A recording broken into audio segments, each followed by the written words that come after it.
ഒരു യോഗ്യതയും ഇല്ലാഞ്ഞിട്ടും വീണ്ടും ഒരു പുലരി തന്ന സൃഷ്ടാവിന് നന്ദി പറഞ്ഞുകൊണ്ട്, അതായത് മരണമായ ഉറക്കിൽ നിന്ന് നമ്മെ വിളിച്ചുണർത്തിയ സർവശക്തന് നന്ദി പറഞ്ഞുകൊണ്ട് ഇന്നത്തെ എൻ്റെ ദിവസം ഇവിടെ ആരംഭിച്ചിട്ടുണ്ട്. ഇന്ന് ചീയപ്പമാണ് ഞാൻ കടി ഉണ്ടാക്കുന്നത്. ചട്ടിയിൽ ഒഴിക്കുമ്പോൾ ചീ എന്ന ഒച്ച ഉള്ളത് കൊണ്ടാണോ ഇതിന് പേര് വന്നത് എന്ന് എനിക്കറിയില്ല. എല്ലാവർക്കും ഇഷ്ടപ്പെടുന്ന ഒരു അപ്പമാണ് വീട്ടിൽ.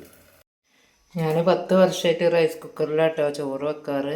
റൈസ് കുക്കർ വീട്ടിലുണ്ടെങ്കിൽ ഇങ്ങനെ ഒരു ഉപകാരമുണ്ട്. നമ്മൾ തിളപ്പിച്ച ചോറിൻ്റെ മുകളിലേക്ക് ഇതുപോലെ പെട്ടെന്ന് തിരക്കുപിടിച്ച സമയങ്ങളിൽ ഇതുപോലെ ചെയ്താൽ മതി. നമുക്ക് വേണ്ട ഉപ്പിലേക്ക് ആവശ്യമായത് അരിഞ്ഞ് അതിലേക്കുള്ള ഉപ്പും പച്ചമുളകൊക്കെ ഇട്ടുകൊണ്ട് അതിൻ്റെ മേലെ ചോറിൻ്റെ അടപ്പ് അടച്ച് വെച്ച് റൈസ് കുക്കർ അടച്ച് വെക്കുക. ചോറ് വേകുന്ന സമയം കൊണ്ട് നമുക്ക് ഉപ്പേരിയും വെന്ത് കിട്ടും.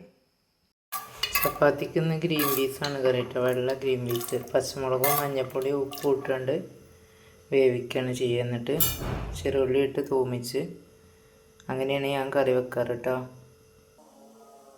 ഇന്നത്തെ ഉപ്പേരി ഉള്ളിത്തണ്ടും ബീൻസുമാണ്. ഇക്കാക്ക് ഉള്ളിത്തണ്ട് പറ്റില്ല, അതുകൊണ്ട് ഇക്കാക്ക് ബീൻസ്, എനിക്ക് മോനും ഉള്ളിത്തണ്ടും. ചപ്പാത്തി ഇക്കാക്ക് കൊണ്ടുപോകാനാണ്. കഴിക്കാനുള്ള അപ്പം ഇവിടുന്ന് കഴിക്കാൻ. പിന്നെ ഗ്രീൻ പീസ്, വെള്ള ഗ്രീൻ പീസ് കറി, സൂതമീൻ പറ്റിച്ചത്, ബീൻസ് തോരൻ, ചോറ്. രാവിലത്തെ കുറച്ച് പണികൾ കഴിഞ്ഞു. വെള്ളയും ഒക്കെ ഇട്ട് പോകുന്നത് കണ്ടാൽ കരുതും വല്ല പാർട്ടി ഓഫീസ്ക്ക് പാർട്ടി പരിപാടിക്ക് പോണതാണെന്ന്. ആരും തെറ്റിദ്ധരിക്കണ്ട കേട്ടോ.